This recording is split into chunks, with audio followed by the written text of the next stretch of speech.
Hello friends, ఈరోజు మనం పచ్చి కొబ్బరి తురుముతో కర్రీ ఏ విధంగా ప్రిపేర్ చేసుకుందామో చూసుకుందాం. దీనికోసం పచ్చి కొబ్బరి తురుము, ఉల్లిగడ్డలు సన్నగా తరిగినవి, పచ్చిమిర్చి, ఉడికించిన శనగపప్పు, కొంచెం ధనియాల పొడి, పసుపు, ఉప్పు.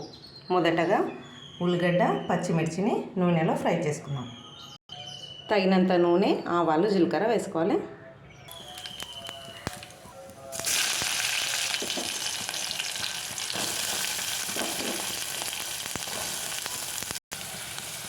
పది నిమిషాలు మనం మూత పెట్టి మగ్గనిద్దాం. ఉల్లిగడ్డ ఫ్రై అయిపోయింది.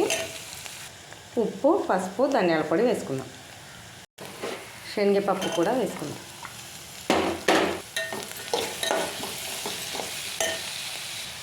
పచ్చి కొబ్బరి తురుము కూడా వేసుకొని కలుపుకుందాం.